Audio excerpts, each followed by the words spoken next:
Salut, c'est Denis, bienvenue dans mon jardin. Aujourd'hui, on va voir toute la question des tunnels, serre-tunnel, châssis, qu'est-ce que j'ai d'autre encore, mini-tunnel, bref, tu vois, tous les outils qui vont nous servir à pas mal de choses et en particularité, avoir des légumes un peu plus tôt en saison et puis aussi continuer à en avoir encore des légumes quand le froid est bien installé, voire même un petit peu avant qu'il s'installe, tu vois, histoire de forcer l'histoire pour avoir les derniers légumes, genre les dernières tomates, tu vois, voilà, avant que les gelées arrivent. C'est tous ces outils-là qui vont nous permettre de pouvoir le faire. Et je sais pas toi si tu es dans ce cas-là, je sais pas si tu as comme ce que j'ai derrière moi, toi, si tu as déjà une serre, ou si tu as, comme je vais te montrer après, des installations avec les voiles de forçage comme j'utilise souvent. Alors soit voile de forçage posée directement, soit voile de forçage mis sous tunnel. Enfin, il y a plein de techniques différentes. Je sais pas si c'est quelque chose que tu utilises ou quelque chose que tu as déjà acheté et que tu as, mais il y a quelque chose qui est assez récurrent. C'est comment le rendre productif, comment l'utiliser. Alors l'utiliser, on sait tout un petit peu, mais surtout c'est comment le rendre productif, comment le faire fonctionner. Et souvent là, comment t'expliquer ça, ce qui revient régulièrement, c'est c'est bien, mais bon. Généralement en été, on ne sait pas trop comment le ventiler, ça vient vite une fournaise, et puis souvent les légumes, on se dit mince, ils font la tronche, il faut les arroser sans arrêt, enfin c'est vraiment des arrosages importants, sinon ils meurent. Et puis en hiver, il n'y a rien qui tient, puis entre les deux, on a un peu de mal à temporiser le bazar. Bref, tu as compris, c'est compliqué. Donc du coup, on se retrouve toujours dans ces cas de figure, où on ne sait pas trop comment les utiliser, peut-être que dans ce cas-là, peut-être que tu es dans le principe de te dire, j'aimerais bien... enfin cette année utiliser ces outils-là de manière efficace et puis qui répondent réellement à ce que la promesse de départ était, ça veut dire avoir une production soit en début de printemps, soit pendant l'hiver. Et c'est ce qu'on va voir en fait. Clairement c'est ce qu'on va voir parce que ce qui est l'outil en lui-même, si tu veux, il est simple. Enfin voilà, il est simple. On le trouve assez facilement, on sait où le trouver, où l'acheter. Après, comment on l'utilise, où on le place, quelle dimension prendre, parce que des serres, tu as compris qu'il y en a plein. Enfin, il y a plein de formes différentes. Et puis surtout de longueur, tu as compris, de dimension, quoi. Bon. Qui fait qu'en définitive, c'est complexe de s'y retrouver. C'est pas évident. C'est pas évident. Puis quand je te barre après au niveau des châssis, on est dans le même délire, d'accord? Alors, il y a deux choses qu'il faut bien séparer là-dedans. La toute première chose, ça va être à quel usage je vais en faire. Le tout premier, il y en a deux possibles. Donc le tout premier, ça va être comme usage, permettre de semer des choses avant la date réelle des semis, si tu veux. Si je prends des semis qui vont en pleine terre, je prends un exemple, par exemple, si je dois semer en pleine terre mes premières laitues, un exemple comme un autre. Mes premières laitues, je suis en nord de la France, avec un petit peu de chance, et crois-moi, j'en donne beaucoup, je dis que je peux commencer à les semer, mi-avril, vers mi-avril. En toute logique, il faut que ta terre soit quand même assez réchauffée, au-dessus de 10 degrés, facile, mais facile. Là, même un peu plus que 10 degrés. Et là, en toute logique, la plantule elle va pouvoir commencer à pousser, machin, et en toute logique, encore une fois, la logique revient souvent, la laitue est prête autour du mois de juin. Donc imagine, tes premiers légumes que tu veux commencer à consommer, tu ne les as pas avant juin. Là, avec ce principe-là, si tu utilises, par exemple, rien que ça, une serre dans laquelle tu lances tes premières laitues, au lieu de les consommer au mois de juin, tu les consommes quasi mi-avril. Voir si tu es vraiment bien placé au niveau géographique, quasi début avril. Tu peux les consommer un petit peu encore avant, mais après, il faut habiter dans un endroit quand même assez... bien placé comme on dit. Hein, bon. Et tu vois un petit peu la grosse différence qu'il y a, quoi. Elle est monumentale, rien que là-dessus. Je ne parle pas des carottes dans le même état d'esprit que moi je démarre très tôt. Je ne parle pas non plus des plants de tomates que généralement on commence chez soi et qui filent comme c'est pas possible, hein, parce qu'il y a une fenêtre. Enfin, je pense que tu te rendre compte, ça fonctionne pas. Et clairement, ça fonctionne pas, à part si tu mets de l'éclairage artificiel. Mais là, au moins, une serre te permet de lancer tout ce qu'on appelle les légumes primeurs, et à un moment donné, de lancer tous les légumes qui craignent le gel, tu vois, ceux qu'on met après les 5 glaces, c'est-à-dire tout ce qui est tomate, tout ce qui est courge, tu as compris un peu tous ces trucs-là. Et du coup, au lieu de tarder trop, tu vois, le semage de ces graines-là, du coup, tu peux faire beaucoup plus tôt. Et donc, tu as bien compris l'idée, tu les as forcément un peu plus tôt. Alors, on va me dire, mais pourquoi autant d'empressement, la permaculture, machin, on s'en fout, on n'est pas pressé. C'est sûr, à partir du moment où tu es dans un état d'esprit, où tu te dis, c'est pas grave si j'ai pas de nourriture dans mon jardin, il y a toujours un magasin qui est présent et dans lequel je peux toujours aller acheter ma nourriture. C'est vrai. Mais si tu es comme moi dans l'idée de te dire, je préfère clairement faire tout ce qui est en mon pouvoir pour avoir en permanence des légumes prêts dans mon jardin, pour ne plus aller en acheter, alors là, clairement, c'est pas une question d'empressement, c'est une question d'avoir des légumes tout le temps à l'année. Et là, clairement, sans ces outils-là, c'est pas possible. Là, tu peux pas l'avoir. Parce que même si à un moment donné, je me dis, j'aurai des légumes plutôt en saison, mais ça, c'est valable pour la première fois où on le fait. Tu comprends? La toute première fois où tu te lances dans le potager, bah, ton idée, c'est d'avoir quelque chose d'assez rapide. Mais l'année suivante, c'est pas obligatoire. Parce que je vais t'expliquer pourquoi. Quand tu vas arriver en automne, ce que tu vas faire, c'est que tu vas semer des légumes dont les variétés spécifiques tiennent tout l'hiver. Tu comprends? Et donc du coup, le même outil qui t'a servi au début du printemps va te resservir pour justement passer l'hiver jusqu'au moment, tu comprends, ça veut dire quasi mi-avril, le moment où tes premières laitues que tu as semées en fin d'hiver arrivent. Tu comprends? En fait, ça fait un relais. Et cet outil te sert de relais pendant ces périodes froides. D'un côté pour conserver tes légumes pendant tout l'hiver, et de l'autre bah, pour lancer les premiers primeurs, pour avoir tes premiers légumes frais avant l'été, tu comprends bien. Voilà un petit peu l'idée. Pour arriver à tout ça, je te cache pas que ça c'est pas n'importe comment. Enfin, il y a plein de techniques. Et en plus derrière tout ça, c'est qu'il n'y a pas que plein de techniques, il y a aussi des variétés spécifiques qui ne vont pas partout. C'est-à-dire que je ne mets pas les variétés, si tu préfères, que je mets dans un châssis, ne sont pas du tout celles que je mets en pleine terre. C'est pas les mêmes. De même que celles que j'utilise sous serre ne sont pas les mêmes variétés que j'utilise en pleine terre. Tu as compris un peu l'idée, je ne vais pas te la refaire sur l'ensemble. Pour une serre tunnel, c'est différent. Mais parce qu'en fait, t'es beaucoup plus, c'est différent. C'est une serre qui est beaucoup plus longue, qui est généralement utilisée en maraîchage pro, même s'il y a des variétés spécifiques que j'utiliserai exclusivement sur serre tunnel, en aération, enfin c'est beaucoup plus haut si tu veux en hauteur, on est au-dessus de 2 mètres, enfin bref, c'est agencé différemment. Je sais pas qu'est-ce que c'est les serres tunnels. Les serres tunnels, c'est ce que tu trouves quand tu vas chez ton maraîcher. Enfin, je sais pas si tu as un maraîcher à côté de chez toi. C'est ces grands tunnels assez hauts où tu peux être debout dedans. Tu vois, ça ressemble comme les mini tunnels. Bon, clairement, le mini tunnel, tu rentres pas dedans. Hein. Enfin, bon, si c'était très petit, mais ça monte à 50 cm du sol. Tu vois, enfin, logiquement, tu peux pas. Mais là, c'est les grands. Toi, c'est ces grands trucs là. Là, c'est un peu différent. Là, dans un cadre d'un potager familial, c'est plutôt une serre qu'on va utiliser. Bien que si on a un grand jardin, le serre tunnel peut être totalement adapté. C'est pas une question de... La serre tunnel n'est pas réservée qu'à un usage professionnel, hein, pas du tout. Il y a des, comment dirais-je, des particularités qui font son usage, mais pas forcément une profession. Du coup, tout ça pour te dire que ces outils-là vont nous servir à ça, tu vois, vont nous servir à ça. Et selon le période dans lequel on va être, eh ben, on va se retrouver avec différents outils qu'on va utiliser de différentes manières. Ça veut dire que, pour donner un exemple, au début février, j'utilise essentiellement la serre et je commence à réutiliser les châssis. Arrivé mi-février-mars, je continue toujours avec la même chose, mais je lance les voiles de forçage, je remets les voiles de forçage et les mini-tunnels en voiles de forçage. Et arrivé avril-mai, j'enlève les voiles de forçage et je passe sur des mini-tunnels en plastique. Et généralement, j'ai une partie de la serre qui est complètement vidée et qui va être en installation pour l'été. Tu vois un petit peu les transferts.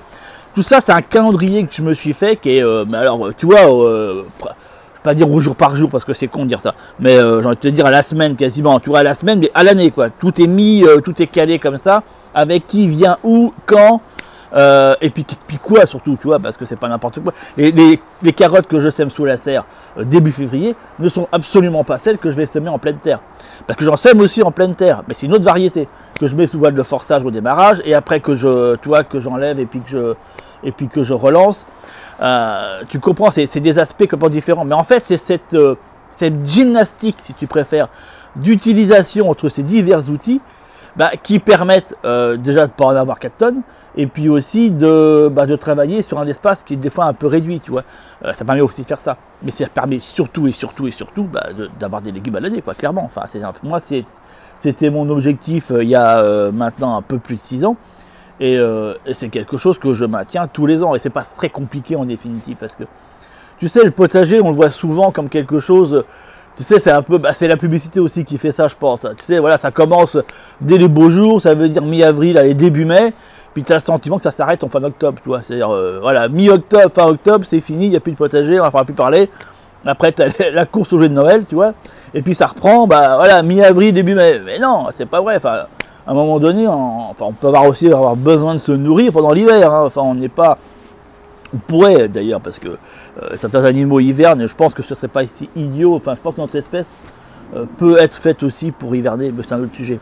Mais au moins, tu vois, ça permet d'avoir toute l'année, et puis il n'y a pas de raison qu'en hiver, on a faim aussi comme en été. On va te dire, c'est le principe qu'il est là. Pour tout ça, je t'ai préparé une formation complète qui va te parler de ce sujet dans les moindres détails, avec, comme à chaque fois, je te reprends les choses pas à pas. Mais là, c'est pas, si tu veux, une méthode en tant que telle, c'est que je prends l'outil et je te développe l'outil dans son utilisation à l'année. Et de qu'est-ce qu'on y met dedans. C'est-à-dire que je te dis quel type d'outil tu peux avoir, quel dimensionnement il correspond, enfin quel est celui que tu dois utiliser, et derrière comment tu peux l'utiliser et quelles sont les variétés que tu peux mettre dedans et à quel moment de l'année tu les mets. Et je t'ai en plus indiqué dedans un truc qui est assez rare, ça veut dire les périodes de récolte. Ça veut dire en fait, c'est important dans la période de récolte parce que souvent on travaille avec semis, tu comprends, semi-plantation, mais les récoltes on s'en balance quoi. Alors qu'en définitive, de travailler avec les récoltes, ça permet de pouvoir juxtaposer, c'est-à-dire pas avoir, si tu veux, à un moment donné où ton outil, ta serre par exemple, se trouve vide de rien parce que tu n'as pas anticipé, tu comprends. Donc du coup, tu as tout le temps quelque chose dedans en fait, tu as tout le temps un truc, dès que tu as enlevé, tu as un autre truc qui vient par-dessus. Mais c'est pas un truc au hasard où tu te dis tiens il a de la place, je mettrais bien des épinards. Ça se trouve c'est même pas le moment de les mettre, tu comprends. Mais c'est ça aussi qui fait que souvent ça fonctionne pas. Parce que les épinards sous serre, il y a une période, à un moment donné il faut plus les mettre du tout, c'est plutôt en pleine terre. Enfin, tu comprends, il y a des choses. Donc bref, je t'ai fait ce catalogue là, tu as un PDF complet, il y a 35 pages que je t'ai foutu dedans.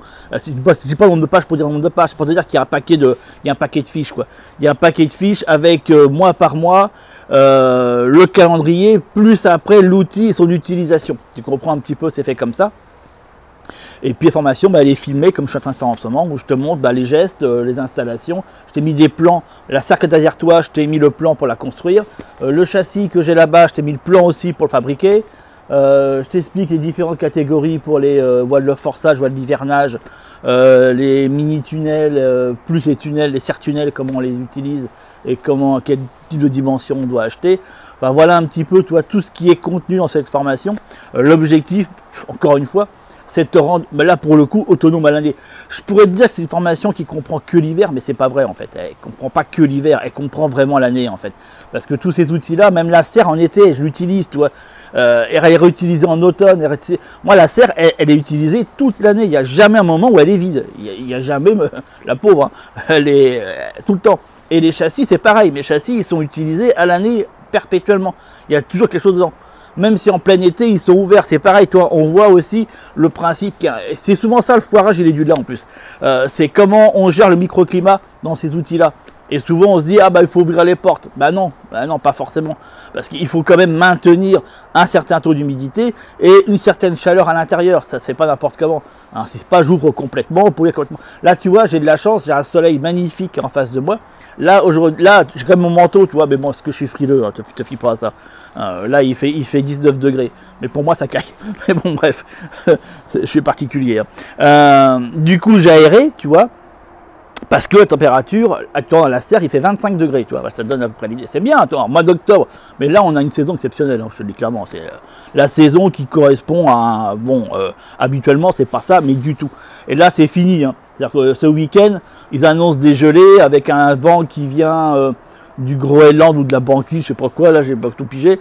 Enfin bon, bref, c'est un du Nord, quoi. Et là ça part, hein. Putain, tout qui part, donc là j'essaie de forcer au maximum tout ce qui me reste. Sous la serre ça va être maintenu, ça je le sais. Par contre tout ce qui est en pleine terre et qui craint le gel, c'est fini. Mais bon là tout est en fin de, c'est logique, hein, le jardinage ça marche par saison. Hein. Donc tout a été récolté au jardin et ce qui reste, j'ai récupéré avant ce week-end. Et puis voilà, puis c'est la fin. Tu sais, c'est comme tout, hein. C'est les saisons, tu as des débuts, tu as des fins, machin.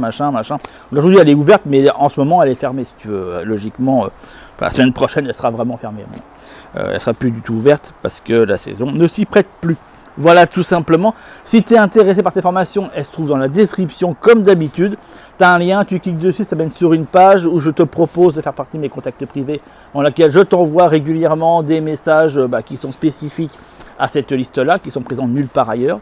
Et puis aussi des messages de rappel quand je fais une vidéo par exemple. Tu vois, voilà, je te dis, tiens, j'ai sorti une vidéo ce jour-là. Des fois, c'est sympa de recevoir un petit message par email. On n'est pas toujours forcément accroché à son téléphone. Et puis tu as un deuxième bouton juste en dessous, tu cliques dessus et tu arrives sur la page qui t'explique tout le descriptif de la formation, tout ce que je viens de te dire, mais là je l'ai écrit, tu comprends. Et voilà, puis comme c'est bien entendu une nouvelle formation, je te mets une promotion qui a une date limite comme d'habitude. Je te laisse regarder l'histoire, le lien il est en dessous. Je vais finir sur cette partie-là. Travailler ses légumes en hiver, c'est important. Enfin, même si toi, si tu te dis pour l'instant la formation, j'ai pas envie de la prendre, alors ça plus tard, tu vois, c'est important quand même que tu saches ça. Essaie de travailler, si tu es déjà OP, tu comprends quand je dis OP, c'est quand tu es déjà au taquet, tu vois, sur toute la partie printemps-été, essaie de travailler un petit peu l'hiver, automne, hiver et début du printemps. Et ça te paraît trop gros, travaille uniquement en un premier temps, début du printemps, puis après tu peux rajouter fin d'automne, puis après tu peux rajouter l'hiver, tu vois. C'est vraiment ces 3 points clés en fait, c'est vraiment ces 3 points clés qui font la grosse différence. Et fondamentalement, tu sais, le principe il est bête, il suffit tout simplement que tes graines soient à température pour qu'elles puissent germer, puis après il faut que tout le reste puisse suivre. Mais déjà tu as ça. Et la serre, c'est quelque chose qui est, à mon sens, c'est un outil, je dirais pas qui est indispensable, mais qui facilite vachement la vie. Après tu peux ne pas l'avoir, mais pour moi se passer de voile de forçage ou voile d'hivernage et de mini tunnel, pour travailler à l'année, c'est pas possible. Tu peux pas. À part, je te dis, c'était vraiment dans une région ultra ensoleillée, du côté de, tu vois, mais après Menton, tu vois. C'est ultra rare, tu comprends. Et même là, en hiver, des fois, il fait. Quand j'ai vu là, il a neigé à Rome, tu vois. Il y a des trucs en ce moment au niveau du climat, tu comprends pas tout. Il neige à Rome, tu te dis, voilà, là, en l'occurrence, une serre, c'est bienvenu, tu vois. Alors que c'est pas censé. Tu vois, c'est des endroits où quand même la température est présente. Bref. Je me ferai une autre vidéo sur le sujet de notre climat, sur notre pauvre planète. En attendant, porte-toi bien, récolte ce qu'il y a récolté avant les gelées, parce que là ça va arriver pour le coup. Et puis je te donne rendez-vous dans la formation où on va voir tous ces points-là en détail. Et même si tu te dis, mince, cet hiver, j'ai pas envie de lancer quelque chose, elle va te servir pour le printemps. Donc tu vois, quoi qu'il en soit, on voit la partie hiver, mais on voit aussi le début du printemps. Donc ça va te servir malgré tout. C'est quand même vachement génial de se dire que tu auras des légumes au début du printemps. Tu vois, là où tous les autres, ils vont devoir encore aller en acheter pour attendre qu'en pleine terre, leur laitue puisse pousser. Tu vois, c'est pas une question d'empressement, c'est une question de se dire, c'est navrant de devoir aller acheter des légumes, tu vois, en grande surface, alors que tu peux les avoir, au jardin, tu vois, c'est juste ça. Parce que une laitue, elle mettra quand même un certain temps à pousser. C'est pas l'objectif de raccourcir, on ne fait pas de l'OGM. Mais c'est quand même mieux d'avoir un peu plus tôt que de se dire, voilà, j'ai des légumes frais 4 mois par an, tu comprends un peu. Je te laisse, ciao, ciao, à bientôt.